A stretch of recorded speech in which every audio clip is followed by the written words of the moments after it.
Hot ice, Thursday, October 13th. Mm-hmm. First ever hot ice in the same room. We've done hot ice in the same building, but we were locked away. So this is an interesting dynamic. History. Yeah, history. And it's fitting. It's like the end of the year. It's amazing. So Carlin from Chicago. Yankee game, a little bit of weather. Do we want to go to that one first and spend the least amount of time with it? Yeah, they're not playing. It sounds like they're probably not going to play. All right. Today, at least, obviously. If they do play, does anyone have a play if they really liked it? I mean, Shane Bieber's an underdog. Shane Bieber's an underdog. That doesn't happen very often. Plus 125. Yankees. I believe Nestor. I trust Nestor.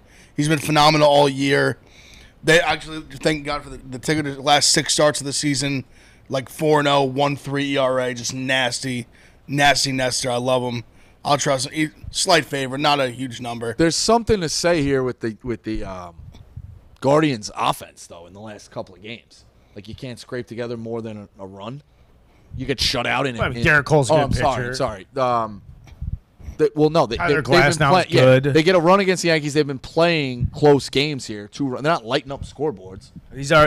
They recently went against the last 3 starting pitchers they face are they Cy Young winners or has Glass now come very close? I don't know. I just know that they're like McClanahan is he's not a Cy Young winner, but he's up there this year. They just run into great starting pitching, so now Nestor Cortez also a stud. Tough matchups for the Guardians. Makes that time of the year. So the one that's probably getting going is the Astros over the Mariners. So let's touch on that one first, because what a gut punch of a loss for the Mariners. Did you know that was the first time in the history of postseason baseball that somebody hit a walk-off home run down more than 1 run? That's the first 3-run walk-off home run in the history of postseason baseball, down 1 or more runs. Nobody's ever been down by... First time someone hit a walk-off down multiple runs. Ever. So down 2. Yes. 3-1. Yes. No one's ever hit a walk-off home run in October before, down 2 runs. There's never been a weird walk-off grand slam. There's never... Well, there could be a walk-off grand slam when it's tied game, or down 1. But saying you were down 2 that's into a 3-run or walk-off grand slam. Amazing. And he was the guy to hit it. What an animal, Alvarez. He almost hit one earlier in the game, too. Yeah, I mean, he's a beast. Off the glass. To get it out of the way, people would criticize Scott Service for bringing him in. I think it's a tough situation. Robbie Ray's on the road. Hey, Scott, I'm ready to go if you need me. He's probably scheduled to throw a bullpen. Hey, instead of throwing the bullpen, want to go sit in the bullpen. And then I got, 30 bullets. Let me know if you need left on left. Or maybe Scott Service was like, hey, instead of throwing your bullpen, can you go sit in the bullpen? Either way, it's not like it wasn't an accident. It wasn't like Robbie Ray was sitting around the clubhouse in the 7th inning was like, you know what? I should get involved in this bullshit. Bad. I don't know what the pitch selection. Obviously, you're not trying to throw a sinker down into Yordan Alvarez. That motherfucker is so good. He's so big, nasty, authoritative. I was looking at his price. You can't everything. He's just like minus 270 to get a hit today. He's a monster. He's been one of the best hitters in baseball. So it was explained to me that pretty much the reason they put him in was he struggled. Obviously, the lefty. He struggles with the sinker ball. Robbie Ray's got a good sinker. That apparently was the service level motivation for the switch. Obviously, easy to criticize after the fact. I just think sometimes guys overmanage too much a little bit. Like which it worked out for the Yankees. I even thought we had Wandy and was rolling. Put in Clay Holmes. I thought we should have just left Wandy in. I think a lot of that goes on in the postseason. You just do some overthinking. I don't know. But, I mean, you just can't leave a meatball for Yordan Alvarez. The pitch is the mistake. The execution of the pitch is the bigger mistake than putting in Robbie Ray at the end of the day. So the question is now, can the Mariners get off the mat? The way I think they can. Yeah. I think they can. I agree with you, but I'm going to take the Astros just because I'm so high on this Astro team. So my pick is the Astros money line. It's Astros minus 157, Mariners plus 135. Depends which way you want to go. So I guess that's really the question. And Houston has owned these guys at home, own the Mariners at home. I think these stats are popping in, which are great. 31-7 at home against the Mariners, if that's correct. Like, Alvarez is ridiculous in the postseason. I think a little bit of it was the Mariners had the game stolen but didn't shut the door behind them, and Houston creeped back in and woke Houston up of like, we're the big boy, like, don't fuck this up, get through what you got to get through. I think they know a 2-game lead is a stranglehold in a 5-game series. I think they can really get it done. It's a lot of juice. My only play on the day would be the Astros money line. I like an under. Because I just think Framber Valdez is going to pitch his balls off, but Castillo's ready for the moment. Seems like every big moment he's got since he's gotten traded over, he just keeps stepping up. And the Astros haven't seen him at all. These guys might have. I don't know if there's anybody in the Astros lineup who has double digits in plate appearances against Luis Castillo, and that motherfucker. You need reps again, like 98 with life and a plus change, and he's super cool and composed. So again, I don't know, one way or the other. It could be a pitch here, it could be a pitch there, but to me, it's like I feel like both teams coming in focused. Very, very focused after an off day with 2 aces going. That total, how the fuck they gonna be scoring multiple runs in an inning? But again, Astros lineup's very good. Yeah, I mean, I'm a big Castillo guy. I think the Astros win the series ultimately, but I'm gonna take a shot at the Mariners today. Okay. It was 135. I'm also gonna take the under as well, under 7. But I just think kind of what he touched on with Bieber being plus money. I think Castillo being like plus 135 is a big number, very good. Carr brought up some great points that made me like it even more. They haven't seen him a ton. He's been just absolutely lights out with the Mariners. Great start in the wild card series. I think they both can go pretty deep here. That's why I like the under. Like I could see this game being like a 1-1 game in like the 7th inning. That wouldn't shock me at all. Okay. Last thing too about the Mariners, they were 25-29 at the end of May. This is a team, just a bunch of junkyard dogs that have been traded 10 times over. Everywhere up and down the lineup, with the exception of J-Rod. And even Cal Rowley's probably got a chip on his shoulder for getting drafted in the 3rd round and now just being a fucking gangster in the big leagues. So up and down the lineup, you have these position players that just chippy. Mitch Haniger, 31 years old, Ben Trey had to grind it out. Jesse Winker, nobody wants you. J.P. Crawford, Ty France. Like, how the fuck Suarez making $9.5 million? That dude's a legit everyday big league third baseman. He's making $9.5 million. It just, everything's coming together. These Mariners are going to go out there. Okay, fine, you lost 8-7, but if that's what it takes to lose, like I don't know, those guys are way tougher than that. A lot of resilience. And I think at the top of the league, where other teams would be like, fuck. No, I think the Mariners are. Well, I mean, let's face it. As it turned out, the Mets, when it mattered, were not necessarily tough guys. You think the Mariners are tough guys? Yeah, exactly what I'm saying. Like, I think it's more of a core guys that are like, yeah, we're down, whatever, we're going to come back and fight. It's a great analogy, Rico. That's something to definitely back. The hit parade will get priced. I'm putting Bregman in.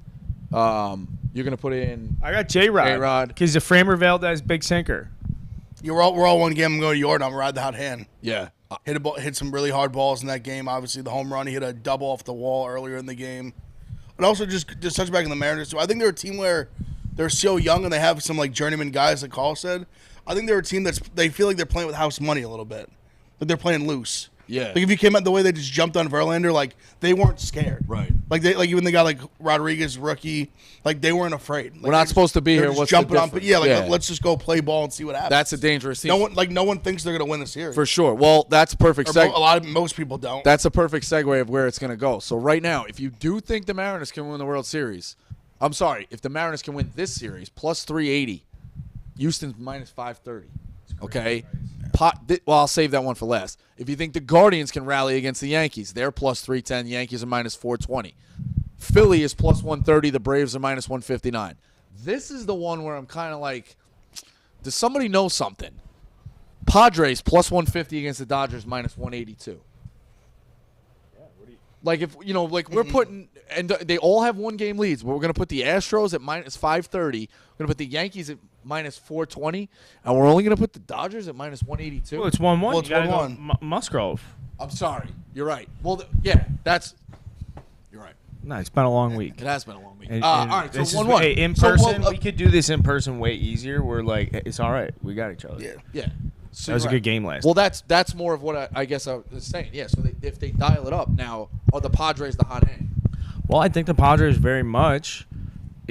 You look at the way they've won these games at the bottom of the lineup and guys that haven't necessarily been awesome, the bullpen's been lights out. They've had 2 lackluster pitching performances from Mike Clevenger. And, yeah, Yu Darvish battled last night, but if you ask Yu Darvish, he's like, yo, I'm way better than that. They know he's way better than that.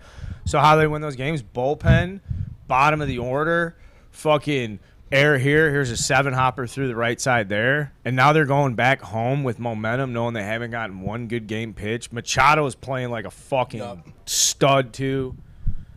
They have like everything is going well for them right now. Is Blake Snell pitching game 3? I would think so. I would think so as well. All right, he didn't look that good against the Mets. He's got a pedigree. He's got nasty stuff. He ain't no fucking bum. He's sweet. So I don't know. Plus 150 for the Padres with 2 games at home, short bus ride. Like they were just partying last night. Yeah, that's the brain fart. I think there's gonna be the first home game of the postseason. I do still think it's kind of. I think it's a little. I don't know. It's kind of a little light on the like we're talking about the Dodgers as a super team. I still think 180 is a little light. I think it's the Padres are just hot. I mean, if you really look at game 1, they could have won that. They left so many guys on base late in that game, second and third. Like they could have easily won game 1 too if they had some situational hitting. They just didn't get it done late in that game.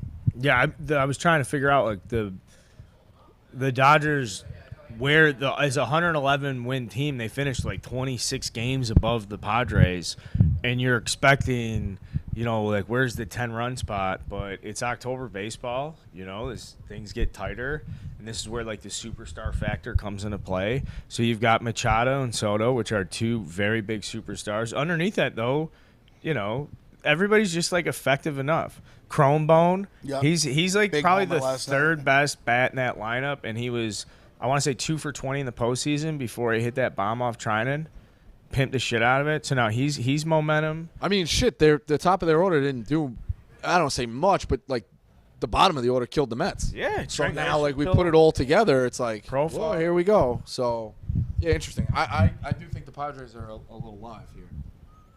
Again, a win to split in Los Angeles with extremely lackluster 2 starting pitching performances was just bad. Now you have Musgrove and you have Snell going at home, and you probably have, do you have Darvish in a game 5? Do you have him for 4 innings? I would guess so. Yeah. I think it was what he pitched last night. Suarez looked good. And then when would game 5 be if game 5? They got to give him a little bit of a break. Well, they have the day off. They have the day off today. Yeah. Then they pitch Friday, Saturday, would be a day off Sunday, correct? And then Monday in LA. So yeah, from Wednesday to I think he'd be good to go, right? Should be able to go. Yeah, it's interesting. So that's kind of how it goes. Any kind of closing thoughts as far as what we've seen? What do we expect?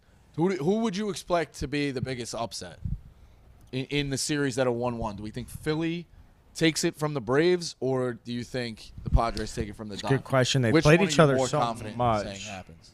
Nola going and Suarez looked very good against the Braves. It's probably still a bigger surprise though for the Dodgers to lose just based on how good they are historically. Okay. But damn, the Braves and the Phillies are putting together a good series there. I'm like in a weird spot where I do think both dogs can win. I think the whole world kind of set it up of like either Mets, Dodgers, or Braves. That like whoever won the East was gonna get in this spot, and they were interchangeable. So like Mets, Dodgers is great marketing. Braves, Dodgers is great marketing. Like superpowers, 1-2 in the East, kind of the whole way, or the NL the whole way. It's like weird to say, but like, would Philly Padres like really shock you at this point? I mean, like complete spoiler of the party. It wouldn't shock me, but it would suck. I'd love it. I like chaos as long as it's not involved the Yankees being out. Why would you think it would suck? You couldn't get behind a Philly team that fired their manager. And no, I get behind Phillies, but like Phillies Padres, like I don't. That's tough. Chaos. Padres underachieved. Chaos. That's one of them gets to go play for a world championship. Yeah, no, I get it. I like that. I'm not ignoring that. Yeah. But if you're telling me like I could have Dodgers Phillies, I mean that's a good one. That's really good. But you've kind of seen. But if the Padres won, they beat the Dodgers. Sure, they earn it. But yeah. I mean, who doesn't want to see Clayton Kershaw throw a couple more starts in October? It's just I don't know. I like to see him. I like to see the Padres compete against him now. I don't know. I'm not cheering for the Dodgers. I do want Yankees Astros on one side. I mean, I want to be. It's weird. I want chaos in the NL, but but I do want I want chalk on the other side. Bad. You guys got to settle it because at this point now it's like it's true. Like let's put the war to bed. It really, you know what I mean? So I think it's compelling. Sorry, let's just do it. I'm sitting. You guys are gonna get fucking killed against them. I'm sorry. If you guys play the Astros, I just don't. Save that for next. You also said the Guardians. You said I do. I like the Guardians. I do. I like them. Hey, 1-1 game going in the what was it? Bottom fifth, top fifth, bottom six. Air right fielder, IKF gets to third base. It's a 2-1 game. But we also the home run, the Donaldson thing. No, well, Rizzo pops 3-2 on a choke up. That's a great swing. It's a great piece of hitting. But if it's 1-1 late inning there, plus 170, I'll take our chances. Yeah, of course. So all right, that's hot ice. We'll be back probably. I like Bieber tonight, big. Probably Tuesday. Nasty Nestor. This is the thing. Weirdly, like this is a closing thought. I do want to be a part of the Yankee stream for tonight. That adds an element. Like we have crazy Bears fans, we have PFT who's a crazy Commanders fan, and now we add in the Yankee chaos. Like that's an entertaining stream, and just to watch these maniacs in the loose is entertaining. So I'm rooting against the rain out. Ev. I am. No, I'd rather play tonight for sure. I don't want to wait. I want to play tonight. Play the fucking game. Talk to your boy Manfred. I see your Twitter. I got shit. Yeah. Well, hey, I mean that's my, it's my dad. Carl Manfred. He's my dad. All right, that's hot ice. We'll took his name. See you next week. Go bet the hip Most rate. dads.